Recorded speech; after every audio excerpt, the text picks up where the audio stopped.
ನಮಸ್ಕಾರ. ಮಹಾಭಾರತದ ಈ ಸಂಚಿಕೆಗೆ ತಮಗೆ ಸ್ವಾಗತ. ಹಿಡಿಂಬೆ ಯುಧಿಷ್ಠಿರನ ಮಾತುಗಳನ್ನು ಕೇಳಿ ಅತೀವ ಸಂತಸಗೊಂಡರು.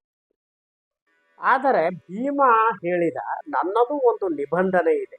ಏನೆಂದರೆ, ನಾನು ಒಂದು ಮಗುವಾಗುವ ತನಕ ಮಾತ್ರ ನಿನ್ನ ಜೊತೆಯಲ್ಲಿ ಇರುತ್ತೇನೆ ಎಂದ. ಹಿಡಿಂಬೆ ಅದಕ್ಕೂ ಬಹಳ ಸಂತೋಷದಿಂದಲೇ ಸಮ್ಮತಿಸಿದ. ನಂತರ ಹಿಡಿಂಬೆ ಭೀಮನನ್ನು ಆಕಾಶ ಮಾರ್ಗದಲ್ಲಿ ಕರೆದೊಯ್ದರು. ಅವರು ಸ್ವಚ್ಛಂದವಾಗಿ, ಸಂತೋಷವಾಗಿ, ಬಹಳ ಆಕರ್ಷಣೀಯ ಸ್ಥಳಗಳಲ್ಲಿ, ನದಿ, ಗಿರಿ, ಕಾಡುಗಳಲ್ಲಿ ವಿಹರಿಸಿದರು. ಕಾಲಕ್ರಮೇಣ ಹಿಡಿಂಬೆಗೆ ಒಂದು ಗಂಡು ಮಗುವಿನ ಜನನವಾಯಿತು. ಆ ಮಗು ಹುಟ್ಟಿದ ತಕ್ಷಣವೇ ಬೆಳೆದು ಯುವಕನಾದ. ಆ ಯುವಕ ಭೀಮನಂತೆಯೇ ಬಲಿಷ್ಠನಾಗಿತ್ತು. ರಾಕ್ಷಸರ ರೂಪ ಅವನಿಗಿತ್ತು. ಕೋರೆ ಹಲ್ಲುಗಳು ಇದ್ದವು. ಭಯಂಕರನಾಗಿತ್ತು. ಅವನ ತಲೆ ಕೂದಲೇ ಇರಲಿಲ್ಲ. ಬೋಳು ತಲೆಯವನಾಗಿತ್ತು. ಆದ್ದರಿಂದ ಹಿಡಿಂಬೆ ಅವನಿಗೆ ಘಟೋತ್ಕಚ ಎಂದು ನಾಮಕರಣ ಮಾಡಿದ. ಘಟ ಎಂದರೆ ಮಣ್ಣಿನ ಮಡಕೆ, ಉತ್ಕಚ ಎಂದರೆ ಕೂದಲು ಇಲ್ಲದಿರು. ಹಾಗಾಗಿ ಅವನಿಗೆ ಘಟೋತ್ಕಚ ಎನ್ನುವ ನಾಮಕರಣವಾಯಿತು. ಈ ಘಟೋತ್ಕಚ ಪಾಂಡವರಲ್ಲಿ ಅತ್ಯಂತ ಆತ್ಮೀಯನಾಗಿ ಇರುತ್ತಿದ್ದ. ಸ್ವಲ್ಪ ಕಾಲ ಕಳೆಯಿತು. ಹಿಡಿಂಬೆ ಹೋಗುವ ದಿನ ಸಮೀಪಿಸಿ ಹಿಡಿಂಬೆ ಎಲ್ಲರಿಗೂ ನಮಸ್ಕಾರ ಮಾಡಿ ಆಕಾಶ ಮಾರ್ಗದಲ್ಲಿ ಹೊರಟರು. ನಂತರ ಘಟೋತ್ಕಚನು ಹೊರಡುವುದಕ್ಕೆ ಅಣಿಯಾದ. ಆಗ ಅವನು ಎಲ್ಲರಿಗೂ ನಮಸ್ಕರಿಸಿ ಕುಂತಿ ಹೇಳಿದರು, ಮಗು, ನೀನು ಪಾಂಡವರ ಜ್ಯೇಷ್ಠ ಪುತ್ರ, ಕುರುವಂಶ ಸಂಜಾತ. ನಮಗೆ ಅಗತ್ಯವೆನಿಸಿದಾಗ ನೀನು ಬಾ ಎಂದು ಹೇಳಿದ. ಅದಕ್ಕೆ ಘಟೋತ್ಕಚ ಹಾಗೆಯೇ ಆಗಲಿ ಎಂದು ಹೇಳಿ ನಂತರ ಘಟೋತ್ಕಚ ಉತ್ತರ ದಿಕ್ಕಿನೆಡೆಗೆ ಹೊರಟು ಹೋದ. ಇಲ್ಲಿ ಒಂದು ಹಿಡಿಂಬೆಯ ಬಗ್ಗೆ ಒಂದು ವಿಶೇಷವಾದ ಕುತೂಹಲಕರವಾದ ಘಟನೆ ಇದೆ. ನಾವು ಕುಲು, ಮನಾಲಿ ಎನ್ನುವ ನಗರಗಳ ಬಗ್ಗೆ ಕೇಳಿದ್ದೇವೆ. ಹಿಮಾಚಲ ಪ್ರದೇಶದಲ್ಲಿ ಈ ನಗರಗಳಿವೆ. ಮನಾಲಿಯ ಹೊರವಲಯದಲ್ಲಿ ದೇವದಾರು ವೃಕ್ಷಗಳ ಒಂದು ಅರಣ್ಯವೇ ಇದೆ. ಅಲ್ಲಿ ಒಂದು ಗುಹೆ. ಈ ಹಿಡಿಂಬೆ ನಂತರದ ದಿನಗಳಲ್ಲಿ ಈ ಗುಹೆಯಲ್ಲಿ ತಪಸ್ಸು ಮಾಡಿ ತಾನು ದೇವತೆಯ ಅಥವಾ ದೇವಿಯ ಸ್ಥಾನಮಾನಗಳನ್ನು ಗಳಿಸಿಕೊಂಡ. ಅಲ್ಲಿಯ ಜನರು ಅವಳನ್ನು ದುರ್ಗೆಯ ತರಹ ಆರಾಧಿಸುತ್ತಾರೆ. ಸಾವಿರಾರು ವರ್ಷಗಳಿಂದ ಹಿಡಿಂಬಾ ದೇವಿ ಎನ್ನುವ ಹೆಸರಿನಲ್ಲಿ ಪೂಜೆಯನ್ನು ನಡೆಸಿಕೊಂಡು ಬಂದಿದ್ದಾರೆ. ಆ ಗುಹೆಯ 1553ರಲ್ಲಿ ಒಬ್ಬ ರಾಜ, ಅವನ ಹೆಸರು ಬಹದ್ದೂರ್ ಸಿಂಗ್ ಎಂದು, ಅವನು ಈ ಗುಹೆಯನ್ನು ಒಳಗೊಂಡ ಒಂದು ದೇವಸ್ಥಾನವನ್ನು ಕಟ್ಟಿಸಿದ. ಅಂದರೆ ಸರಿಸುಮಾರು 500 ವರ್ಷಗಳ ಹಿಂದೆ. ಅವನು ಆ ದೇವಸ್ಥಾನ ಒಂದು ಬಹುತೇಕ ಮರದಿಂದ ಮಾಡಲ್ಪಟ್ಟಿದೆ. ಅದಕ್ಕೆ 4 ಶಿಖರಗಳು ಇವೆ. ಪಗೋಡ ಶೈಲಿಯಲ್ಲಿರುವ ದೇವಸ್ಥಾನ. 3 ಶಿಖರಗಳು ಮರದಿಂದ ಮಾಡಿದೆ, 4ನೆಯದು ಹಿತ್ತಾಳೆಯಿಂದ ಮಾಡಿದೆ. ಆ ಮರದಲ್ಲಿ ಕೆತ್ತನೆಗಳು ಸಹ ಇದೆ. ಮಹಾಭಾರತದ ವಿಷಯಗಳು, ಕೃಷ್ಣನ ವಿಷಯಗಳು, ನವಗ್ರಹಗಳು, ಈ ರೀತಿ ಕೆತ್ತನೆಗಳನ್ನು ಒಳಗೊಂಡಿದೆ. ದೇವಸ್ಥಾನದ ಒಳಗಡೆ ಈ ಗುಹೆ ಇದೆ. ಹಿಡಿಂಬೆ ತಪಸ್ಸು ಮಾಡಿದ ಸ್ಥಳವಿದೆ. ಅಲ್ಲಿ ಹಿಡಿಂಬೆಯ ಮೂರ್ತಿ ಇದೆ. ಈ ಕಲ್ಲಿನಲ್ಲಿ ಕೆತ್ತಿದ ಹಿಡಿಂಬೆಯ ಪಾದುಕೆಗಳಿವೆ ಮತ್ತು ಒಂದು ಲಿಂಗವೂ ಸಹ ಇದೆ.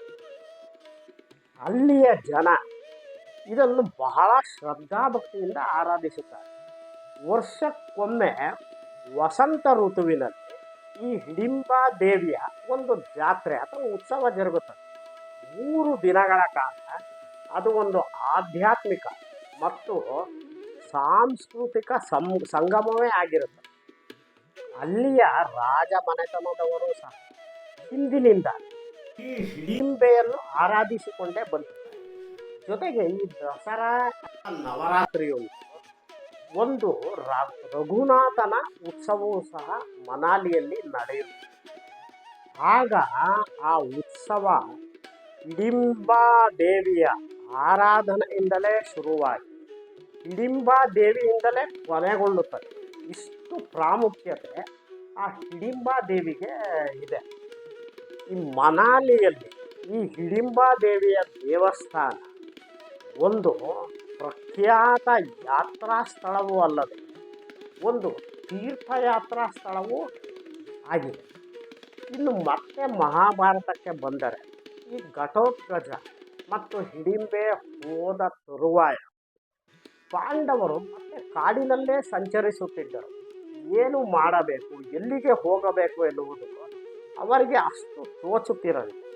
ಹಲವಾರು ದಿನಗಳ ನಂತರ ಮಹರ್ಷಿ ವ್ಯಾಸರು ಅಲ್ಲಿ ಕಾಣಿಸಿಕೊಂಡರು. ಅವರು ಬಂದರು, ಅವರನ್ನು ಸತ್ಕರಿಸಿದರು. ನಂತರ ವ್ಯಾಸರು ನುಡಿದರು, ನೋಡಿ, ನೀವು ಪಾಂಡುವಿನ ಮಕ್ಕಳು ಪಾಂಡವರು ಮತ್ತು ಆ ಧೃತರಾಷ್ಟ್ರನ ಮಕ್ಕಳು ಕೌರವರು. ಇವರು ಇಬ್ಬರೂ ನನಗೆ ಒಂದೇನೆ. ಆದರೆ ಕೌರವರು ನಿಮ್ಮನ್ನು ರಾಜ್ಯ ಭ್ರಷ್ಟರನ್ನಾಗಿ ಮಾಡಿದ್ದು, ಅಗ್ನಿಯಲ್ಲಿ ದಹಿಸಲು ಯತ್ನಿಸಿದ್ದು, ಇವೆಲ್ಲ ನನಗೆ ಅರಿವಿದೆ. ನಾನು ಸಜ್ಜನರ ಧರ್ಮಪಾಲಕರ ಪಕ್ಷಪಾತಿ. ಹಾಗಾಗಿ ನಿಮಗೆ ಒಳ್ಳೆಯದನ್ನು ಮಾಡಬೇಕೆಂಬ ಉದ್ದೇಶದಿಂದಲೇ ನಾನು ಇಲ್ಲಿಗೆ ಬಂದಿದ್ದೇನೆ. ಇಲ್ಲಿಗೆ ಹತ್ತಿರದಲ್ಲಿಯೇ ಏಕಚಕ್ರ ಎಂಬ ಹೆಸರಿನ ಸುಂದರವಾದ ನಗರವಿದೆ. ನೀವು ಅಲ್ಲಿ ಸ್ವಲ್ಪ ಕಾಲ ಇರಬಹುದು. ಅಲ್ಲಿ ಯಾವುದೇ ಅಪಾಯವೂ ಆಗುವುದಿಲ್ಲ ಎಂದು ಹೇಳಿ ಮತ್ತೆ ಈ ಕುಂತಿಯ ಚಿಂತಿತ ಮೊಗವನ್ನು ನೋಡಿ ಕುಂತಿಗೆ ಹೇಳಿದರು, ಕುಂತಿ, ನೀನು ವೀರವನಿತೆ, ನಿನ್ನ ಮಕ್ಕಳು ಮಹಾಪರಾಕ್ರಮಶಾಲಿಗಳು. ನೀನು ಏನು ಯೋಚಿಸಬೇಡ. ಮುಂದೆ ಈ ಯುಧಿಷ್ಠಿರ, ಭೀಮ, ಅರ್ಜುನರ ಬಲದಿಂದ ಸಾರ್ವಭೌಮನು ಆಗುತ್ತಾನೆ. ನಿಮ್ಮ ವಂಶದ ರಾಜ್ಯದಲ್ಲೇ ರಾಜ್ಯವಾಳುತ್ತಾನೆ. ಅವನು ಅಶ್ವಮೇಧ, ರಾಜಸೂಯ ಅಂತಹ ಮಹಾನ್ ಯಾಗಗಳನ್ನು ಮಾಡುತ್ತಾನೆ. ದಕ್ಷತೆಯಿಂದ ರಾಜ್ಯಭಾರ ಮಾಡುತ್ತಾನೆ ಎಂದು ನುಡಿದರು. ನಂತರ ವ್ಯಾಸರೇ ಅವರನ್ನು ಕರೆದುಕೊಂಡು ಅಲ್ಲಿ ಏಕಚಕ್ರ ನಗರದಲ್ಲಿ ಒಬ್ಬ ಬ್ರಾಹ್ಮಣ ಮನೆಗೆ ಬಂದರು. ಆ ಬ್ರಾಹ್ಮಣನ ಪರಿಚಯ ವ್ಯಾಸರಿಗೆ. ಅಲ್ಲಿಗೆ ಬರುವುದಕ್ಕೆ ಮೊದಲೇ ಪಾಂಡವರು ವ್ಯಾಸ ಮಹರ್ಷಿಗಳ ಸಲಹೆಯನ್ನು ತಮ್ಮ ವೇಷಭೂಷಣಗಳನ್ನು ಬ್ರಾಹ್ಮಣರಾಗಿ ಮಾರ್ಪಡಿಸಿಕೊಂಡಿದ್ದರು. ಅವರು ಬಂದ ನಂತರ ವ್ಯಾಸರು ಆ ಬ್ರಾಹ್ಮಣನಿಗೆ ಹೇಳಿದರು, ಇವರು ನನಗೆ ಗೊತ್ತಿರುವವರು, ಸ್ವಲ್ಪ ಕಾಲ ನಿಮ್ಮೊಂದಿಗೆ ಇರುತ್ತಾರೆ ಎಂದರು. ಆ ಬ್ರಾಹ್ಮಣ ಸಂತೋಷದಿಂದಲೇ ಒಪ್ಪಿಕೊಂಡ. ನಂತರ ಪ್ರತಿದಿನ ಬೆಳಗ್ಗೆ 5 ಜನ ಪಾಂಡವರು ಭಿಕ್ಷಾಟನೆಗೆ ಹೋಗುತ್ತಿದ್ದರು. ಅಲ್ಲಿ ಸ್ವೀಕರಿಸಿದ ಆಹಾರವನ್ನು ಮನೆಗೆ ತರುತ್ತಿದ್ದರು. ಕುಂತಿದೇವಿ ಅದನ್ನು 2 ಸಮಪಾಲುಗಳನ್ನಾಗಿ ಮಾಡುತ್ತಿದ್ದರು. ಒಂದು ಅರ್ಧ ಭಾಗವನ್ನು ಭೀಮನಿಗೆ ಕೊಡುತ್ತಿದ್ದರು, ಇನ್ನು ಅರ್ಧ ಭಾಗವನ್ನು ಉಳಿದ 5 ಜನ ಅದನ್ನು ಸೇವಿಸುತ್ತಿದ್ದರು. ಮುಂದಿನ ಸಂಚಿಕೆಯಲ್ಲಿ ಇವರಿರುವ ಬ್ರಾಹ್ಮಣನಿಗೆ ಬಕಾಸುರ ಎಂಬ ಅಸುರನಿಂದ ಹೇಗೆ ಆಪತ್ತು ಬಂತು ಎನ್ನುವುದನ್ನು ತಿಳಿದುಕೊಳ್ಳಿ. ನಮಸ್ಕಾರ.